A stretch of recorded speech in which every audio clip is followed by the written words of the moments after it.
Isip kami nga mga dili katoliko kay sakop nami sa Society of St. Pius X. Okay. Atong dali-dalion na pagtubag, ha? Okay. Tungod sa ngagipot sa panahon. Timan kamo diya sa maasin kung ugaling nag-ingon ninyo ang inyong obispong mga pare nga dili na mo mga katoliko tungod kay sakop kamo sa Society of St. Pius X. Laktod ko pag-ingon na kining obispohang mga pare wa gyud di ay kalibutan. Ha? Iksa ang kinatsila na may kalibutan, ignorante man tayo, ignorante kaya sila man. Mga ignorante di ay hindi obispohang mga pare. Ha? Ngayon ang ignorante man no nayag siya daw, no? Uy, nganong ignorante man, kaya naman tala na gusto ko kalibutan. Nga ang excommunication ni ining pundok na gitawag o Society of Pius X, gilibkas na sa simbahan sa Iglesia Katolika. Nakita nga sayop, usak ka dako, dili kay sayop lang. So in English pag yung grabe pa sa'yo, i-blunder. Ito sa blunder to excommunicate the society. Usa ka dakong sayop. Labing bugkat ng sayop nga nahimo. Ni Papa Juan Paulo II. Wala na magpasabot nga dili siya gawa may infallibility diya na involved. Usa ka dakong sayop. Kadtong pag-excommunicate ni ining Society of St. Pius X. Kaya timan mga tagpas bagay, ako na masay-say. Nga kining kapunungan sa mga pare, gitawag Society of St. Pius X. Society kini katilingban kani nga namugna, natawag, gitukod, sa diha nga nakita sa pipila ka mga pare, pinanguluhan ni Arsobispo Marcel Lefebvre. Na dili yun madawat, di yun makaon, kadtong mga hukom sa gitawag o Konsilyo Vaticano II. Kaya ang Konsilyo Vaticano II may pakanaog og 16 ka mga dokumento, 16 documents. Oo. 16 ka mga dokumentos. Kung kining Society of St. Pius X na pinanguluhan ni Arsobispo Marcel Lefebvre, dili makadawat sa tanang mga pahayag, sa tanang mga dokumentong napakanaog ng Vaticano II. Pananglitan. Pananglitan. Kanang dokumento, the document, na nag-uluhan o dignitatis humanae. The dignity of the human being. Matugpan ni ining mga pareha, pinanguluhan ni Arsobispo Marcel Lefebvre, supak magkani, dokumento, supak kami sa gitudlo sa Iglesia Katolika. Kaya naman, kung saan may nakapasupak, matugpan ni Lefebvre, o ako, kumbinsido ko, mausto siya. Nasupak man din nasupak man ang doctrine of infallibility of the Pope. Kung nag-imo mang kining dignitatis humanae, ang imong konsensya mo ay sunda yun, absolutamente mo ay sunda. Ayaw panumbalin, soban. Sa ato pa, ugbaw ka na matupan ni Lefebvre, ugbaw ka na, nga imong konsensya maulang yun, imong tumanon, bahala na unsay gisulti sa uban, nasalikway na ang infallibility of the Pope. Sa ato pa, ang Santo Papa, in the exercise of his infallible power, na siya manudlo na uis katibla na dili ang siya masayo, mahimong isalikway na nimo kay nasupak sa imong konsensya. Ingon si Lefebvre, binuang ng dokumento, wa siya mo ferma. Usa siya sa mga obispo, wa mo ferma sa mga dokumento. Okay. Alright. Kung laing dokumento nga di, wa niya madawat na Lefebvre. Arsobispo Marcel Lefebvre. Mao, kanang Unitatis Red Integration. Kanang panagkayusan, gitawag ka ecumenism. No? Okay. Wa mo firma ano sa lipid. Kaya man. Supak man ang gitudlo. Nili supak mas gitudlo sa Iglesia Katolika. Kaya noong sa mga ang dugma ang matuod nga di na mausap. There is no salvation outside of the Catholic Church. Extra ecclesiam nullus omnibus salvator. Kana sa Latin yung pagkasulti kay ang lingwahe sa Konsilyo Latin mangyod. Suwat ang mga dokumento Latin mangyod. Extra ecclesiam nullus omnibus salvator. Outside the church, there is no salvation. Pagpasabot ng Iglesia Katolika, mao ang kahimanan sa kaluwasan. Doon na exception katong invincible ignorance. Okay. O kunya, naiwan man ni Red Unitatis Red Integrasyon. Nag-iwan man nga the non-Catholic Christians can be saved in their own religion because their religions are made means of salvation. Naala sa Unitas Integrasyon, they are made means of salvation. Mga kahimanan kani ilang mga reliyon nahimo kaning kahimanan sa kaluwasan. Niyo mas lupid o ang mga pare nga nanunot niya, dili man nimo supak man sa Iglesia Katolika. It is not the religion of the non-Catholics that can save them. Dili ang ilang reliyon sa pagka-protestante makaluwas nila. Ang makaluwas nila siguro sa gitudlo sa simbahan ang gitawag invincible ignorance. Dili ang religion. Their invincible ignorance can save them. Dili man mo gitudlo sa gitudlo na wa mo firma. Di pa pag-iubang mga dokumento wa pirmahe ni Arsobispo Marcelo Fed. Usa man siya sa mga pumo sa bispo, usa siya sa mitambong sa Konsilyo Vaticano II. Okay. Di pa ibang mga dokumento. Okay. O niya, kaming binag-ong misa. Binag-ong misa. Dili ni maong misa. Kaming misa ron binag-o, nakasupak kini sa gitudlo sa Santa Iglesia Katolika. Ang gitudlo sa Iglesia Katolika nga dili mausab. Ang naan sa Konsilyo sa Trento. Kanang gitong Tridentine Mass. Nga karon gipadayon ka misa sa Society of Pius X. Kay matuto ni Lifed. O ako na iuyon niya sa iyong palabanan. Nga ang gitudlo sa Iglesia Katolika nga dili gyud mausab. Kay usa man nakadugma. In the celebration of the Eucharist, sa pagsaulog ni tawag misa, it is Christ who is celebrating the Eucharist through his duly ordained priest. Kung ginirong bago dili man, papaw man kayo nga dili, ang pare din nga sa bagong misa, dili man inon nga representing, di man matawag na it is Christ who is celebrating the Eucharist through his duly ordained priest. Ang makita din na ang nagmisa, ang mga tao man o ang pare ang mga presider. Wasang kadawat na. Di-excommunicate siya. O ang iyong society, di-excommunicate. Okay. Balik ko. Kamu diya sa maasin, tinuod man galing inyong obispo o mga pare, nagasulti ninyo nga gitawag mo o ingan lang o dili mga Katoliko, dakong sayop ka na. Nga no, kay giilana sa Santa Iglesia Katolika na kining society kining kapunuan ang gitawag og Society of St. Pius X, mga Katoliko kini. Ngano kay kadtong excommunication ang pag-isip nilang nahigawa sa Iglesia Katolika, gilibkas na kana, gibiyaan na kana. Okay, unsay problema niya sa kung kalot. Congregation for Bishops.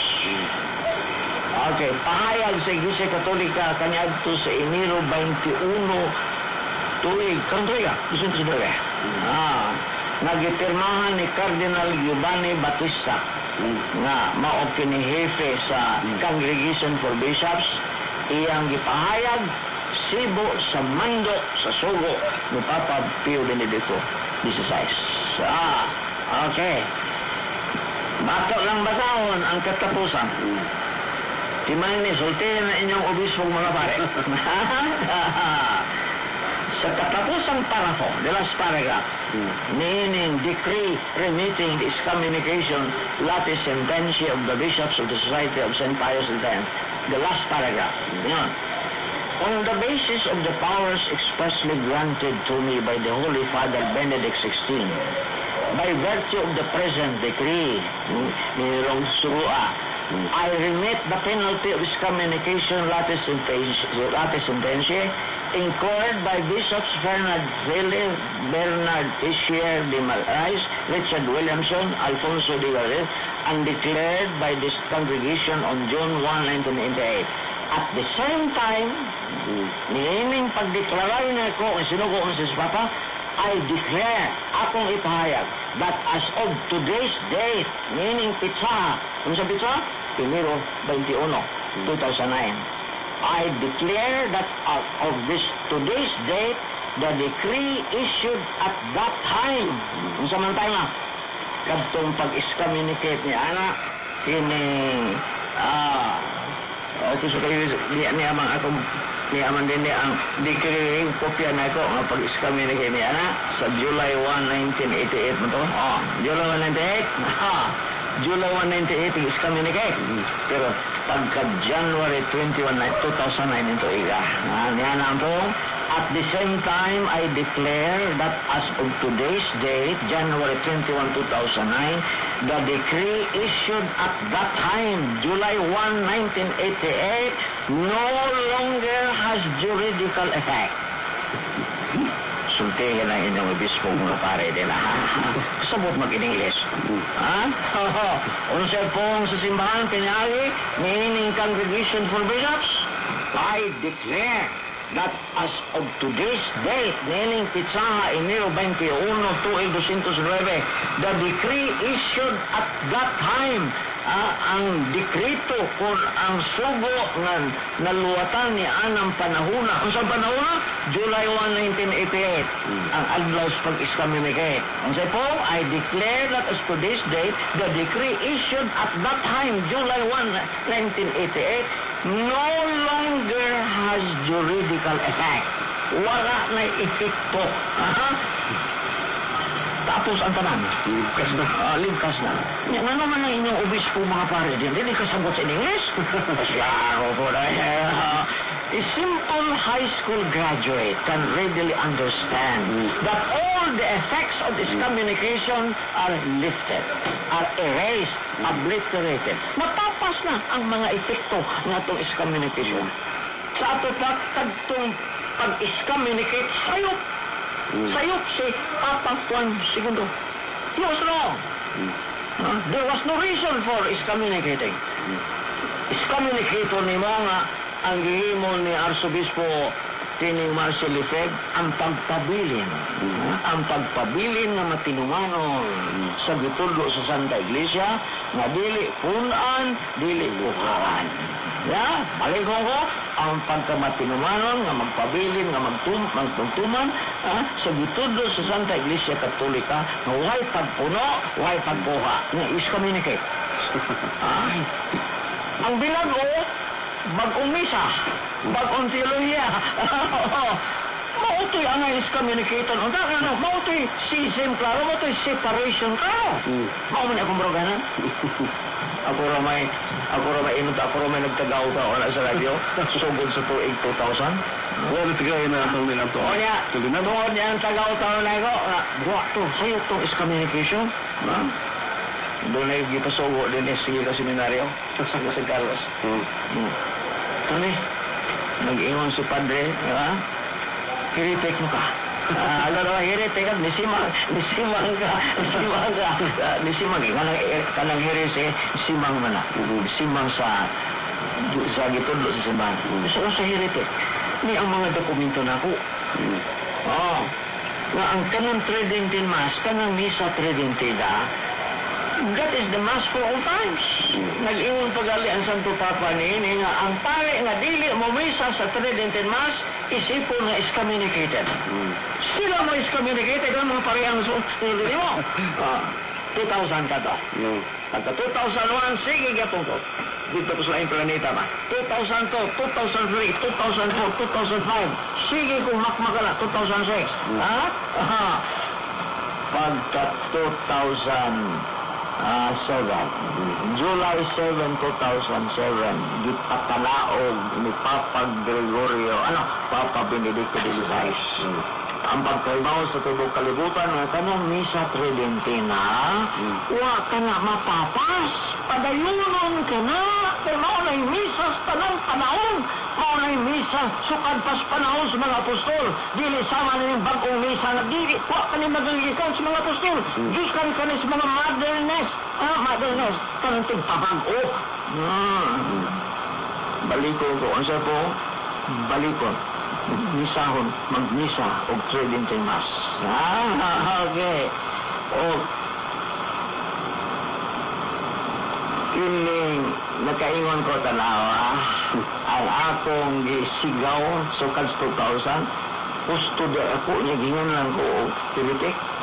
Ano mga para seminaryo lang yun, mga heretic?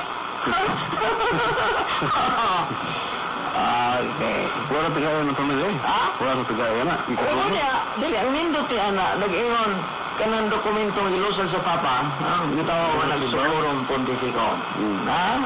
Nag-ingon niya ang Papa nga, ang pare nga magmisa ni ining misang nangaraan pa, sukad sa mga apostol pa ning isa, magmisa gali ni, dili kinanglang mananghid siya mag-uspo. Dito na. Eh, niya, dito sa Maasin, ang reklamo ko ni ining usa ka pare, Padre Lito Rosales. Lito Rosales. No, waman mo request mo. Waman mo sa tutawa mo mananghid nga magbisag Tridentine Mass. Uy, naunsa ka Padre Rosales? Wala ka kabasa sa sumurong pontifikom? Siya aro po kaignorante po ni mo Sa sumurong pontifikom, giklaro yun, gitatag yung Santo Papa nga ang pare magmisa ni ini, wak kinanglanang mananghid sa iyong obispo. That shows how important, kung sa kahinungdanon ni misa. Kung ngayon ang Santo Papa sa sumurong pontifikom, gaya iya mo itong gilusad, Hulyo 7, tuig 2007, karong umaabot Septembre. Septembre 17 man to, mao ang una gilboylo paglusan, pagpabalik ni ining Misa Tridentina. Ang Manila, pag Septembre, doon na sila yung Misa Tridentina, television magali. Sa Iloilo, Misa Tridentina. Kaya mamasubos Papa. Aron masabot yun sa kalibutan, Subot. September 17. Tinggalin September 17. Manila, doon na. Guys. Iloilo, doon na. Ubang mga dito doon na. Pero kiling diocese sa Cebu, wag yun. Wag yun. Bisang tuod na naatay mga pare yun na produkto sa Tridentine Mass. Na ordinahan sila sa panahon nga wa pa kaming dinag-ong misa. Wa magsaulog, wa. Kung yun ang sanita mo, Frank ka madyo sa lawyer ang Frank, no? Misa Tridentina, benyo sa kining gumikan sa hangyo sa mga tao. Misa, ang Tridentine Mass, gimisa des Cathedral. Nangadto ang mga taga-telebisyon. Lahat silang mga kamera. Bago ka na Dito ang mga journalist, mga samantalaan sa radyo dito. Ay, gijig ang mas mga pare din Nabili pa kuha og picture, di pa kuha og retrato. Mga hinunggan gawa, mga gawa samantalaan. Ang dito po, nakabalik ang Tridentine Mass. Kung sa may masabot na to, na kaya mga pariya din dili buot nga mapopular kining misa nga sukad pas panahon sa mga apostol. We do not want this to be popularized. Kaya mao yung konklusyon. Nanong gididaan man ang taga-media sa pagkuha mga retrato, paghimbong mga report. Anong gididaan man? Dili. Ang konklusyon na dili gusto kanina mga pariya nga mapopularize, mapopular, maunay sa gupon sa mga tao. Awa. Dito sa Amerika, daghan naman. Daghan naman dili manimba-nimbag kung isa. Ang ilang simbang kanaman Trident and Mass. Okay. Ano ang binuang yun? Bantayan yun, ha? Matawag na kong binuang. Oh, Latin man na. Kanang-kara ang misa, Latin ka na, di tang kasabot. Ang mag-ingon yan ng Katoliko, lain na sang ignorante. Sa wa pa kaning bagong misa, Latin lagi. Pero doon naman tayo misal. Na din sa imong wala nga pahina, Latin, ang litokon sa pare. Dili sa tuong pahina na ang hubad in English. O Bisaya gali, doon ay Bisaya, katong hinubad ni Padre Alpapara. Na? Masabot ni mo kung sige-sutis pare. Okay. Ano niya, kana dili na ginakuan, oy, kay Latin. Pagka-ignorante. Ngunit, mauwa na sa Konsilyo Vaticano II, biyaan naman ng Latin. So, biyaan. Mga kaubad ng Catholic Faith Defenders, labag pagka-ignorante. O, sige, balik-balik nga. Iwan naman ng Latin sa Konsilyo Vaticano II, si Papas man. Naku, ignorante. Ngayon, ang Konsilyo Vaticano II, na wag yung tumanas mga pare, mga obispo, nagsugo nga ang pinulungan ng Latin, magpabilin nga mao'y pinulungan sa misa. Balik ko, no?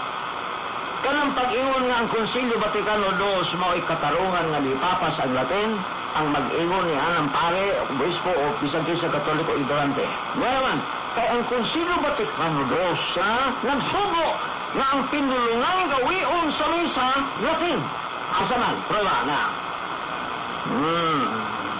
Sacrosanctum Concilium. Decree on the Constitution on the Sacred Liturgy. Iyan is Concilio Vaticano II. Sa number 36, yung panudlo din na ginumiruhan man. Basahon na ko, in English. Ang original ni Latin. Okay, ang tanang dokumento sa simbahan, nagigisuot mag-Latin. Kani mo ang in English na hubad. So, number 36 na gayon. Particular law remaining in force. The use of the Latin language is to be preserved in the Latin rite. Ano sa kono na? Nga ang balaod nga matungod sa Latin magpabilin nga maogi hapon. Ang paggawi sa Latin nga pinulungan kinahanglan padayunon din sa mga ritos, sa mga seremonyas. Latin ang gawion. Nawa, yung kamo. Yung mga kauban ng Catholic Faith Defenders, pataka lang. Ngayon, nagsugo ang Konsilyo Vaticano II nga papaso ng Latin. Nagsugo nung padayunan ng Latin. Padayunan nga. Dito man dalis mga obispo mga pare ng Pilipinas. Wala, uy. Wala, tumana. No. Nagbuhat ilang kagulyon. The mentality of the Catholic Church is that the language in the liturgy should be Latin. Maunang pangutok sa simbahan. Wala, tumana. Doon ay ubang mga nasol sa kalibutan na nagtuman ang mga pare. Nagtuman. Latin gyapon. Doon ay mag-in-English na o ito ko na sa iyang pinulungan sa mga tao sa mga bahin na mga bahin na alang lang yun sa mga tao. Kung ang pare naman mamulong nga ito sa Ginoo, musulti siya sa Latin. That's the language of the church. Balikong ko, ang Konsilyo Vaticano II nagsuro na ang pinulungang Latin mao'y gawion din sa liturhiya. Haimara, Sacrosanctum Concilium. Paragraph number 36. Kamong pabadlong kamoy. Kamong kauban ng Catholic Faith Defenders, magpataka mo kung kabasa niya ini. Magpataka mo. Okay, so dahil tayo. Dalang patagfulness. Pero na,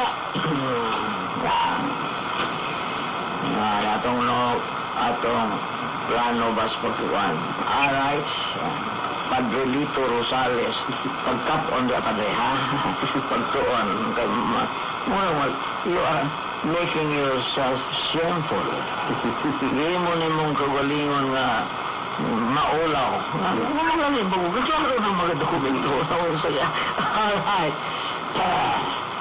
Karon. Wa mas seminaryo gud kami. Ha? Wa seminaryo natin karon. May na lang mo, iso ko taglutin. Iso ko taglutin, ha? Ang simbahan nagsugo. Dili kay kaniadto lang hangtod karon nga ang ginaingon nga Konsilyo Vaticano II ang maong kining sumbanan. Mao ang tumanon. Nagsugo ang Konsilyo Vaticano II nga ang magpare kinahanglan mahaniti. Mahaniti, ha? Mayong mugawi. Mahaniti sa pinulungan natin. Hay man na.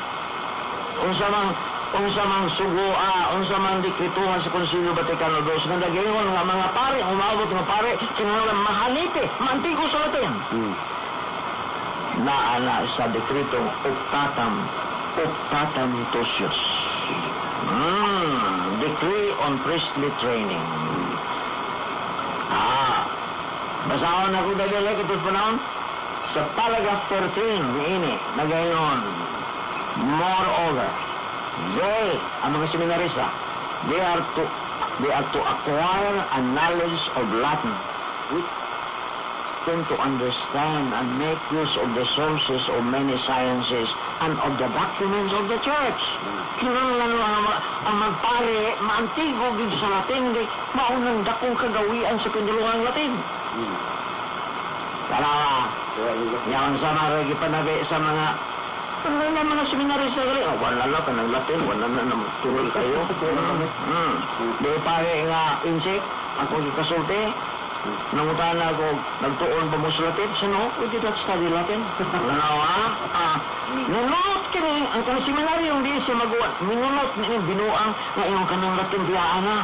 Nagsugo ang Vaticano, dos na kinala ang mga palion, makatong sa Latin. Ngano, kaya mga dokumento sa simbahan na sulat sa Latin. Estilana, dagang ay misteaching ba, no? Kanang pagtundo sa... Sugdan lagi yung nato kining bag-uwi sa at ulan tayo sa kamera to, pasabot na to, ha? Ato na tang sugdan karon, ha? Ang pagdiskutir, ang pagtuki. Unsag yun yung bag-ong misa. Ha? Bag-ong man kikan, o saan yung mugwa? Ha? Kaniyad to sa 1970. Sa wapang 1970, ang misa, Tridentine Mass. Tridentine Mass. Nga, matod pa sa kini nasuwat Papa Pius V. Kini ang misa sukad pagod sa panahon sa mga apostol. Iya pinanggi ako, gi-codify niya. He did not invent this mass, he codified what he discovered from the practices during the apostles. Okay.